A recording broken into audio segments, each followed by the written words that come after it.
চলতি বছর মধ্যপ্রাচ্যে নবায়নযোগ্য জ্বালানি খাতের বিনিয়োগ বাড়বে এমন তথ্য উঠে এসেছে আন্তর্জাতিক জ্বালানি সংস্থা আইএটি এর হিসেবে।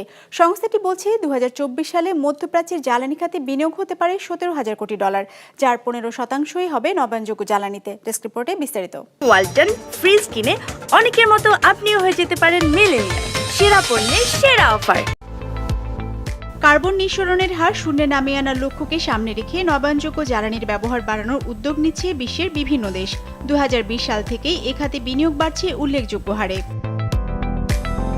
জীবাশ্ম জ্বালানির ব্যবহার কমানোর তালিকায় আছে মধ্যপ্রাচ্যের দেশগুলো।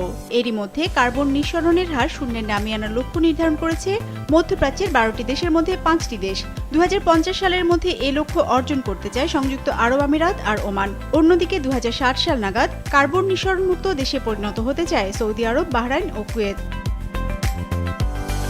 সে লক্ষ্যকে সামনে রেখে নবায়নযোগ্য জ্বালানি খাতে বিনিয়োগ বাড়াচ্ছে মধ্যপ্রাচ্যের দেশগুলো। আন্তর্জাতিক জ্বালানি সংস্থা আইএটি এর এক প্রতিবেদন বলছে, চলতি বছর মধ্যপ্রাচ্যের জ্বালানি খাতে বিনিয়োগের পরিমাণ দাঁড়াতে পারে 17,500 কোটি ডলারে, যার মধ্যে 15%ই হবে নবায়নযোগ্য জ্বালানিতে। আইএটির হিসেব বলছে, মধ্যপ্রাচ্যের নবায়নযোগ্য জ্বালানিতে বিনিয়োগের পরিমাণ 2030 সাল নাগাদ প্রায় 3 গুণ বাড়বে 2024 সালের তুলনায়। সেই হিসেবে চলতি দশকের শেষে জীবাশ্ম জ্বালানিতে $1 বিনিয়োগ হলে 70 সেন্টই যাবে নবায়নযোগ্য জ্বালানিতে।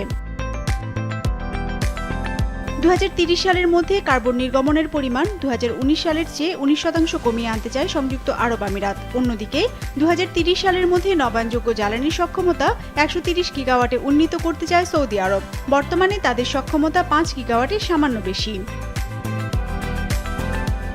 বিশ্লেষকরা বলছেন, নবায়নযোগ্য জ্বালানি, বিশেষ করে সৌরশক্তিতে বিনিয়োগ বাড়ানোর বড় সুযোগ আছে মধ্যপ্রাচ্যের সামনে। এই সুযোগ কাজে লাগাতে পারলে এবং গৃহীত পদক্ষেপ বাস্তবায়ন করতে পারলে মধ্যপ্রাচ্যে জ্বালানি খাতে তেল ও গ্যাস নির্ভরতা অনেকটাই কমে আসবে।